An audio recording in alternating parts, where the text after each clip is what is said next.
Yo con carácter previo, si le parece, le pongo un poco de antecedentes estas 2 semanas y en ese contacto que tenemos tenido con Vicente. Vicente nos recibió la semana pasada, estuvimos hablando con él. Uno de los primeros objetivos que tiene esta junta directiva es poner, digamos, hasta donde se pueda poner en regla todas las circunstancias y situaciones, y una de ellas que nos preocupa, porque es una persona que ha dado su vida por el Alicante, y es este caso de Vicente, pues ponernos a su absoluta disposición. Y así lo hicimos. Él nos manifestó sus inquietudes, nosotros le manifestamos nuestras inquietudes por la realidad que tiene el Alicante. ¿Y cómo lo hemos resuelto? Pues fundamentalmente personándonos un procedimiento que todavía no es firme.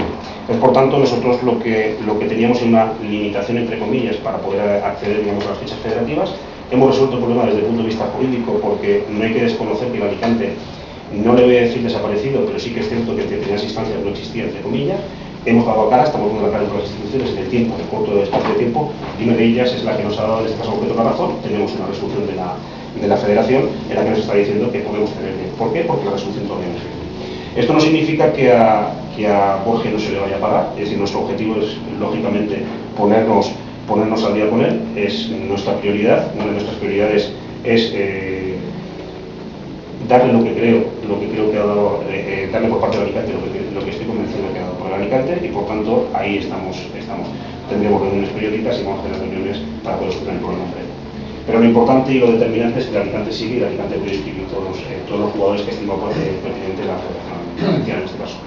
Pero bueno, como me decía que era una resolución que todavía no tiene una resolución de la Federación. Son resoluciones varias. Tenemos una sentencia judicial, que reconoce unas cantidades a Vicente Borja y a su cuerpo técnico. Y entonces lo que hemos hecho es evidente, que salvaguardando los derechos del Alicante, es ponernos en el juzgado a que se nos notifique la sentencia, porque no se presentó en Alicante en su momento, hay toda una serie de circunstancias y queríamos conocer la sentencia. La conocimos efectivamente a través a nivel federativo, pero no a nivel, digamos, jurídico. Por tanto, si la sentencia no es firme, no se puede ejecutar, no se puede reclamar. Y eso es un poco lo que nos ha dicho la Federación. Nos pusimos en contacto con la Federación y dijimos, señores, el Alicante tiene algo que decir, el Alicante está aquí, el Alicante quiere solucionar el problema y estamos.